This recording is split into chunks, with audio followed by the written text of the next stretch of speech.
Okay, so we got a position there, but now what I want to do is, if you look, you see he's very, very red.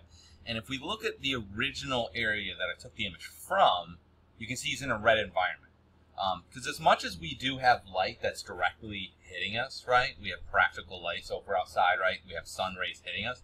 Most of what's lighting you is usually actually the environment. So like in 3D animation, we'll actually use HDR lights, and what that is basically creates a giant globe around your model, and the globe that's around your model is an environment, an image of an environment, and the light's projected through that. And it's really used quite a bit in like visual effects and things like that. So imagine you're doing Avengers, right? And they got Hulk in the downtown New York City fighting with the rest of the crew, right? Well, what they'll do is they'll shoot the practical footage, right? And then when they're done with that, you know, Robert Downey and Chris Evans and whatever, all those guys, they'll shoot with them. And then what they'll do is they'll actually take a special camera, and they'll take like basically like a 360 image of the city where they were as well. Then they use that and will actually light Hulk with it. And that way his lighting is the same as everybody else in the environment, and he'll actually match better. I mean, they'll add other lights as well, like supporting lights and lights to represent the sun and what have you. But that's how you get like more realistic reflections and things like that. So a big part of what's lighting this elephant is not just the sun itself. You can see that's what's here, but you can see as much as it's dark in there, you can see his tum-tum. I have kids. You can see his tummy, right? So the only way that's possible is if the light's hitting the ground and bouncing off and hitting his stomach. And what happens is whatever's bouncing off of, it's going to light it that color. And before he was on like this sandy ground. Well, now he's on grass. So it doesn't make much sense for it to be that color, right? And generally his coloring doesn't really match the environment either, okay? So I'm going to do the best I can with this. I partly chose images that were very disparate, but that's not necessarily, you know, obviously you want to try and get them as close as possible. Anywho, so what we need to do is we just need to make the colors work a little bit better. So the first thing I want to do is actually just get rid of the redness. The redness. So what we're going to do is I'm going to make sure I have my picture selected, and then I'm going to go to my adjustment layers, and I'm going to choose levels. The reason I'm choosing levels is that if you remember, what this is going to let me do is, right now, when it's on RGB, it's doing all of it. So this is just generally, I can push my whites to start earlier, right? And I can push my darks to start later. I don't want to do either one of those. That's actually not what I'm shooting for. What I want to do is I'm going to go to red, and I'm like, so this is my darkest red. I want to basically remove the red from here. So what I'm going to do is basically pull this to the right until the red goes away. Now, you may have noticed it's changing the color of all of it, because the adjustment layers, they're not tied to a specific image. They just apply to whatever's underneath its stack. So all we have to do is I've just got to click on the name, not the picture part, not the white part, and just go create clipping mask. And now it's only affecting just him, okay? So I'm going to take that and basically just push it this way, so that basically I'm sort of removing, and you can even see all this in here. See how the actual picture doesn't really start till up here anyway, but more or less I'm just clamping down the red that's in the dark areas and kind of getting rid of that, okay? So that will actually kind of solve the redness problem, all right? It's not 100%. Now the other issue is that if you look, you can see he's very dark compared to the rest of the picture. Now, I could try the brightness contrast, but I don't think that doesn't give me enough control. And using levels also is not going to give me enough control. So what I'm going to do is, if you remember, kind of one level above levels is curves, right? And exposure doesn't work either, because all it's really going to do is push my lights and my darks. I'm going to use curves instead. Okay, and I'm going to go right-click on this and just go ahead and create a clipping mask again, so it's, again, only affecting the thing just underneath it. So I'm going to use this curves, and what I want to do here is I have my picture here, right? My darks are too dark, so what I'm going to do is I'm going to say, okay, I'm going to take this black, and I'm going to start it at more of a gray. Because if you look at, like, my darkest darks in here, like, you know, where there's things in shadow, they're not like this tree on this building here. Actually, where is that coming from? That doesn't even make any sense. But you can see like they're not black. So I'm going to pull this up a little to help get rid of that intensity. Let's bring it back down a little bit. Right about there. And then if you look, he's also, I think, a little bit too bright for in here. So I'm going to go to the top of this and pull this guy down a little bit, just because he feels a little bit hot on his back. That's a little bit better. And in essence, what I did, right, is I just basically took the contrast down, because the more you make this a straight line, the less extreme that they're going to be. So what I did is I lowered contrast, but I have more control over it. Now the other thing I want to do is just kind of adjust this in general. So you can see there's this right here, right? There's a lot of darkness right here. So I'm going to click to add a point. I'm going to pull this up, and click to add a point here, and I'm going to pull this down so that it doesn't get affected here as much. But I'm just trying and get the shadow area in here just a little bit more visible. You got to be careful about going too far with it.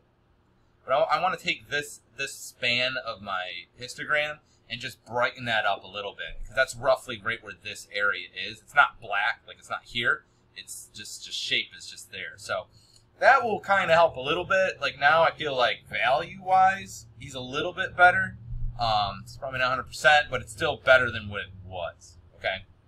The next thing to do is I still do have that red issue, because you can see it's still right here. Now I could try to push this a bunch of different ways, but I'm okay with the top. It's just this dark area that I want to fix. So what I'm going to do is I'm basically going to just do a selection around this and mask that.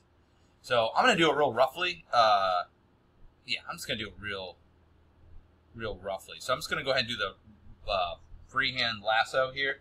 Excuse my pen when I do this. And I'm just going to draw around like so.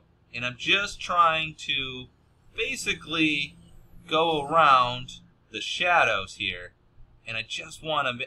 what I'm going to shoot for is actually just to make this a little bit, and we'll go like that, and that's everything. Okay, and then I'll let go. All right. So now I have that as my selection. So now when I go through and I click to add a mask, it's only going to apply it. Oops, not that. Sorry, I masked it. I didn't mean to do that. When I go to apply an adjustment layer, it's only going to apply it in that area. So I'm going to go to the hue saturation here. And what I want to do is I just want to shift this to the green a little bit, which actually made it a little bit red.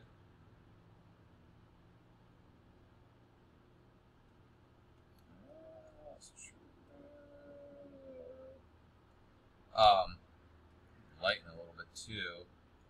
Try shifting it just a little bit more. We'll go like that, and I'm just going to right click and go ahead and create clipping mask, so that it only affects him, because you can see it was affecting everything. So now it's only affecting this. Because obviously I drew it too far out, but I didn't really care. I wasn't worried about. Unfortunately, I accidentally did it to the feet too. But so, you know, I don't really like that actually. It didn't shift it as much as I was hoping for. So we're going to try something else. So if you wanted to try, if you have an area that you want to only apply that one specific thing to, you can do it that way. But we're going to try a different thing. We're going to try blending mode instead. So what I'm going to do is I'm just going to go ahead and trash this. This is why it's nice that it's non-destructive. I'm going to make a new layer. Okay. And then what I'm going to do here is I'm going to go ahead and grab my brush tool, and I'm going to make it, just make it like 50% soft, right? So brush, 50% soft.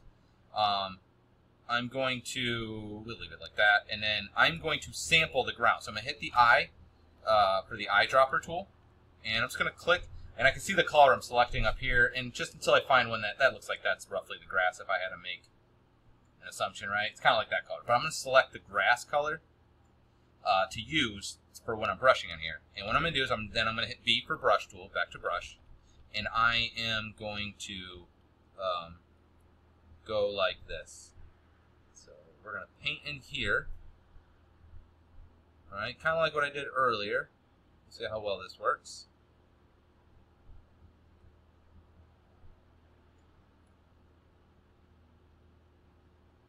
Basically, I want to paint everything that's in shadow, because that's all the things that are being lit by the environment. Okay. And then what I'm going to do is, instead of this being just a normal, I'm going to go ahead and do this as a color.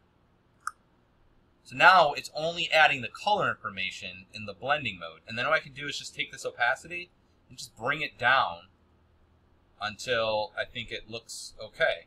So let's go back up a little bit. And then I'm just going to use my eraser here. And I'm going to make sure it's super soft. And I'm just going to erase it out. Just kind of soften it up on the top here.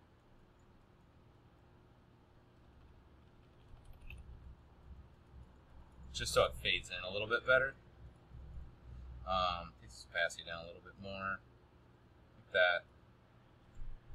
So it's just going to add a little bit of green. It's pretty subtle, but it should hopefully cut out and combat at least a little bit of that better. Okay. So now he's feeling color-wise and stuff, he's getting a little bit closer, and we could do a lot more tweaks, and I could add more adjustment layers and things like that, but for the sake of, not taking forever. The other thing that could really help is that he looks like he's floating. If you want to make something look like it's in the spot, you want it to have contact with it. So one thing I'm going to do right off the bat is I'm actually going to select the mask here. And I'm just going to paint out. I'm going to use my brush tool here, and I'm going to go back to a hard brush. Make sure it's hard. And I'm going to select the mask, and I'm going to paint black. Where's my pen? And all I'm going to do is just go like this. Make it, do a good job maybe, but I'm just going to do a job. To make it look like the grass is overlapping. Okay? Doesn't need to be amazing, because quite frankly they aren't going to notice anyway. There is actually a grass brush, believe it or not. You could try using that if you want. It's one of the, you just go underneath there and you'll see it. But I don't really honestly care, so I'm not going to do that. I'm just trying to get this to be like that. Okay. Right? So it's a little weird there. So now you can kind of see the grass is overlapping, so that helps create space. And the other thing I need to do is I need to make a shadow, right? And I'm just going to use these shadows as a cue. So I need to basically take this shape and make a shadow of it. The easiest way to do it is to do this. It's a neat little trick. I'm just going to go to my regular select tool. You don't have to do that, but I'm just going to do it anyways. And then what you want to do, if you control-click on this mask, notice that when I hover over it, see my cursor here, when I hover over it and I hit control, it'll be command, obviously, on a Mac. I think it's command on a Mac. Anyways, if you control-click it, it'll make a selection out of that mask. Now what I'm going to do is I'm going to make a new layer, and I'll put it underneath, okay, underneath this one. And then I'm just going to go ahead and use the paint bucket, and I'm just going to paint black. And go, boop. Alright. Let's turn this off so you can see it. So I just turn the layer off, I hit black, boom. I'm going to clear my selection by hitting Control-D or Command-D. I'm going to use my eraser here. Where's your eraser? Because it got a little messed up from doing the puppet stuff. And I'm just going to erase out all of this business, all this extra gobbledygook here. Okay.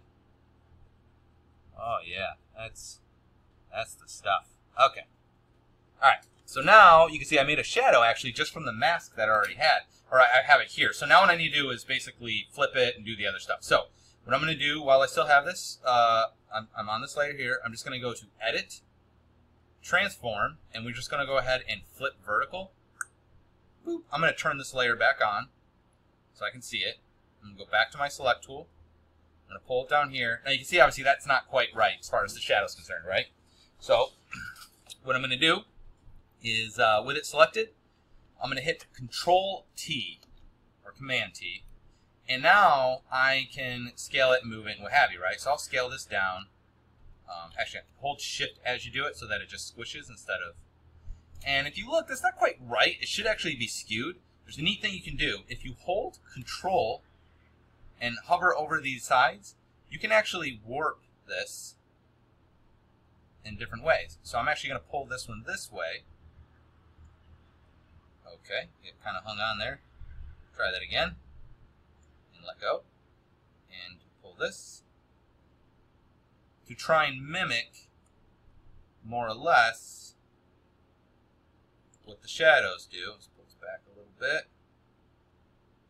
And you can see now it's got a little bit more of a shadowy flavor. Don't worry if the feet and stuff don't match up. We'll fix that in a second. And then I'm just going to go, you know, you could do a better job.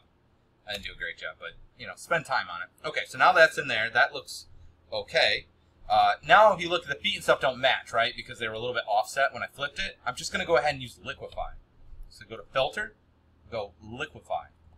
And what Liquify allows you to do is allows you to grab pieces of a picture and push them around. We played around with it before. Now I can't see anything. You want to click on Show Backdrop, and then it will actually show the picture.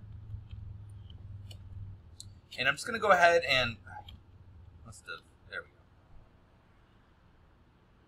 Control plus. Come on. Okay, it just keeps. All right. So make sure Show Backdrop. I have this little nudge. Take the density all the way up. Basically, what this does is if the density is low. I'm using my bracket key to the right of the P key to change the size. It will grab just from the center. If the density is high, it grabs all the way from outside, like all the way to the edge of the circle. It's kind of like the feathering. So I'm just going to take this, and I'll make it really big, and I'm just going to pull this, and go like that.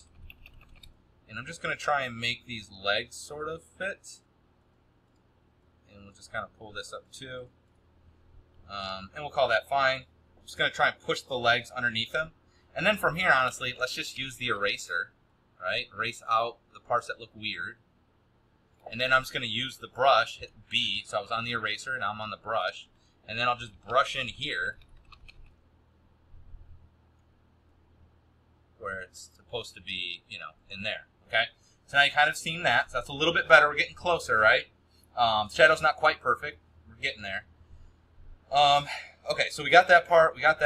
Now another thing that's also that happens is that the shadows usually are darker closer to the object that's creating the shadow and fades a little bit as it goes farther out. So we're going to do the same thing. I'm going to go to my eraser, and I'm going to make sure that it's a super soft brush, okay? And then I'm going to take opacity. I'm going to make it really low, something like 9%, okay? So opacity is the transparency of it. So if it's 9%, that means it's like only brushing like almost 10%. Like 90% of it's not even doing anything, okay? Then what I'm going to do is I'm going to make my brush really big, like that big. And I'm just going to brush across, and oops, come on. Oh, yeah, no, I'm on it. Is that doing? Oh, it is doing it. Okay. It didn't look like it did anything. So I'm just going to kind of brush across. Maybe make this a little bit smaller. Brush across. Okay, so you can see now it starts darker and it's fading a little bit. And just go ahead and put this back up to 100 before you forget.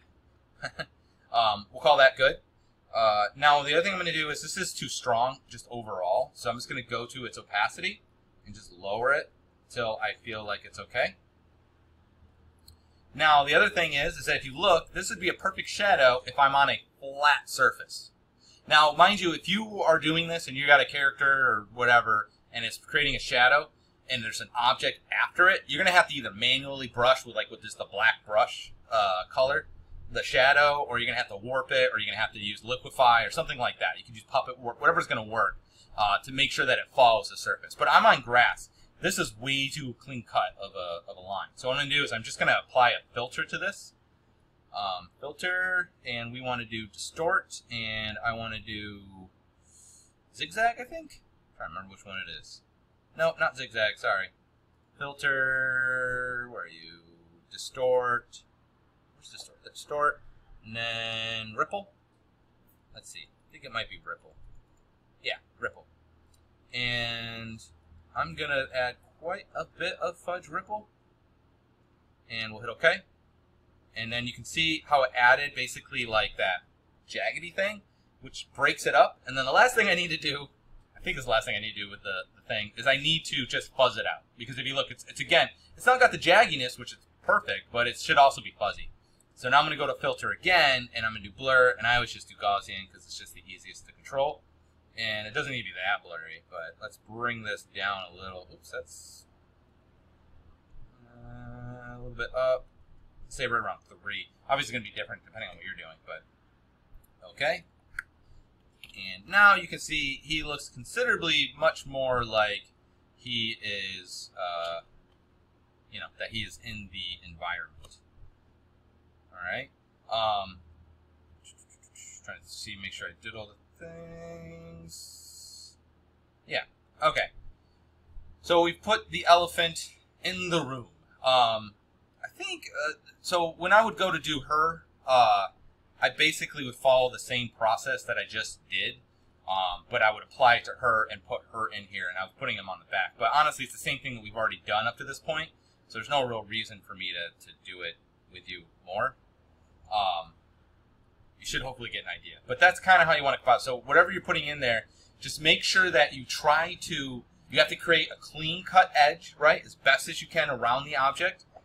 Best if done non-destructively, so that you have a nice clean edge. Then what you want to do, oh, you know what, actually I am going to do that. So create a nice clean edge. And then, so you do as best you can there, you bring it in, and then you manipulate it any way you want. So you have the puppet warp, you can use Liquify, just the free transform, whatever you got to do to try and make it fit in where it needs to. Once that's done, you want to make it match from like a hue and value standpoint, meaning like the color and the darkness of it, that you try to make it match the environment as much as possible. Anything that might be affecting it, so maybe if there's something that's over top of it that you have to put a shadow on, you know, you would affect that as well. And then you want to create any sort of other thing. So if this was a reflective surface, then obviously I would add I would duplicate it and flip it and let it be like a reflection. You know, add a shadow, anything like that that should exist, if it were to exist in that space, that's what you're going to create. Okay, but hopefully that should give you enough of an idea using the tools that we have to kind of get something to fit in there. Now, I would probably tweak and twiddle and whatever with this, maybe add some more, because I'm looking at it when I'm squinting. He feels a little bit, his contrast is a little bit too high. Now, he is in the foreground, and so with aerial perspective, things that are closer to you have higher contrast than things farther away. But I still feel like his lights and darks are just, particularly his darks, are just too much. So, yeah, or her, I guess. I think it's a she. I think her lights are just, or her darks are just too dark. So I would probably fudge around with that a little bit more, but I'm not going to worry about it with this. So good luck. There you go.